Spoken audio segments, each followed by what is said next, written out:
Good afternoon, YouTube. This is Andrew Brennan, or as some know me as Dr. Drew.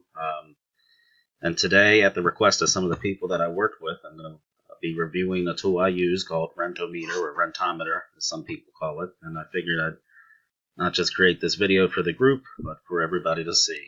So Rentometer is something that I use. I'm constantly wholesaling houses through lease options. I also do subject to, and this is a tool I use to help get me an accurate comp for renting out properties. I actually do use the Pro version. It comes with a lot of features. They're not always 100% accurate, but I definitely think it's a tool that everybody should have in their arsenal if they're going to be filling properties to try to get it filled in about a month. It usually takes me a couple weeks if you have it listed right. If it's too high over market average rent, even 100 or 200, it's not going to fill. So it's definitely a tool worth having. Feel free to sign up. There's a nice promo code. It's only billed once. But let's actually go do a review. So I'm actually going to do a property that I'm currently working on. As you can see, it's self-saved. So you're going to get this. You can analyze the feature, but it's just going to give you all the statistics about what it pulls. And as you can see, these people have it listed for about $2,200. I'll pull that up on Zillow. Let me pull that up on Zillow first. Bear with me.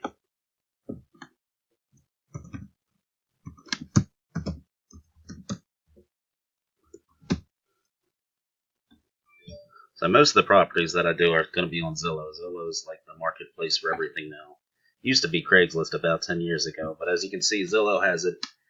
They have it for $2,100, and this is about right on par with what Zillow has, but we can't just rely on one source. And that other source I use is I do pay for Rentometer. I think it's worth it. It's not always right, but for the most part it is. As you can see, they actually have it a little bit lower at $1,850. And we can go down and kind of see some of the statistics they're pulling and the comps. Honestly, I'm not quite sure how they do pull these. I think it's proprietary. But you can just kind of get an overview of properties in the nearby area and see how many rooms they are and what they're going for. As you can see, the people that we have it here on Zillow have it a little high. So another tool that I'll use in conjunction with Rentometer and Zillow, you can't just rely on one source.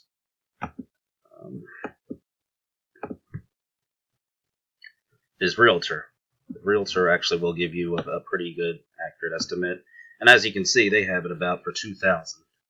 Rentometer has it $1,850. Zillow has it for $2,100. Some other tools that you can use, they don't give you direct rent estimate like Zillow, but you can kind of look at comps.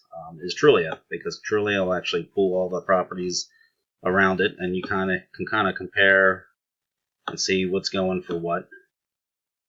You can see these people do have it a little high. Another thing I like is Craigslist, because everybody uses that too. Craigslist can be kind of like the Wild Wild West, but what you do is you find out how many bedrooms the property has. You can see the zip code 21224. 21224. Bring that down, and you're going to want to make sure that these are on par with this. As you can see, it's 2-bedroom, 2.5 bath. A lot of people do post on Zillow, and you're going to find a zip code and make sure it's in a 1-mile radius, so you're pulling properties that are around that area. And you can kind of see, just like Trulia, it's going to give you a list of properties to just see what these are going for versus what the seller is actually trying to fill it for. Some people do use Redfin. Most of the times, I find that they don't have a rental estimate, but they're good for actually, getting the value for the property. As you can see, this is what they have it. And I think Realtor is honestly the best for values, and Rentometer is usually best for getting rental comps. But let's go through another example just to show you how you can get accurate comps without having to pay a realtor, or if you don't have your license like me, I have to do all this on the side. So there's no need to pay for comps. I mean, you can if you have access to the MLS. Why not go for it? But if you don't have me, you can get a pretty accurate assessment of how much something's worth using these sites for rent, and you can also use it for value. Let's see, we have this next one. We got, let's pull it up on Zillow real quick. Okay, 24 South Chester. Come on. There we go. So find it on Zillow. Copy this. Remember what this is. 3-bedroom. Bedroom's most important. 2.5 baths. So we gotta make sure that's up. So Rentometer, I always like to round it up. I think you can get away. As you can see, it's pushing a little high, but let's do 2100 for example. This is pretty cool. I like that. It gives it a good accurate assessment. Okay. As you can see, it's rent. This is going to go a little bit higher. You want to try to avoid going it for in the red. I mean, you may be able to get 2200. It's just, it probably is going to take a little while, but 2100 I definitely think is accurate for this. Zillow actually has it higher, and looking at the property, it is 3 bedrooms, so it may be able to be pulled off. It's nice. Now, if it was a lease option, I think you could probably get 23 or 2400, because you can usually get more for rent. That's a different scenario than just a regular tenant. Let's plug it into Realtor, see what they think.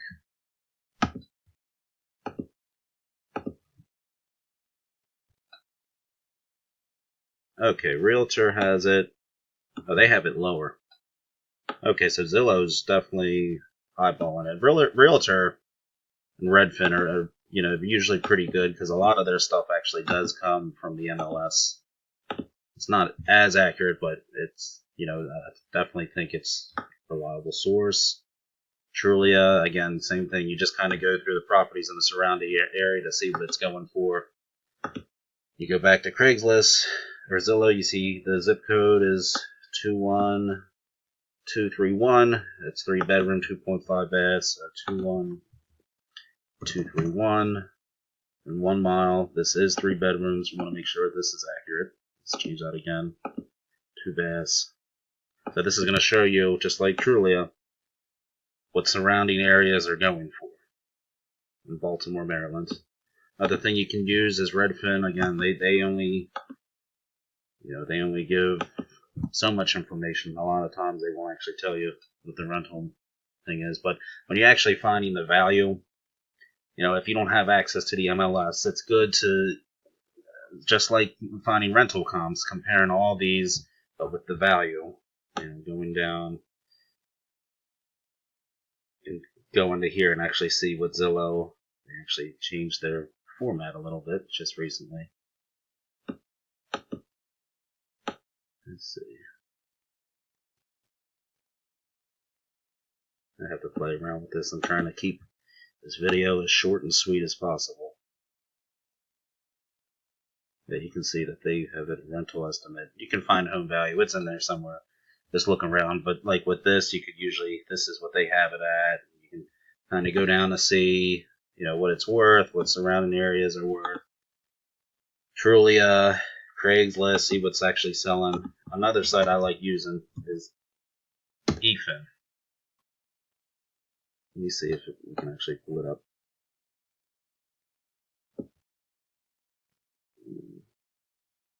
You have to have an account to get on there. Another site that actually is helpful is the state website, and that's just for Maryland, because you can usually get a pretty accurate assumption of what it's assessing for the tax value.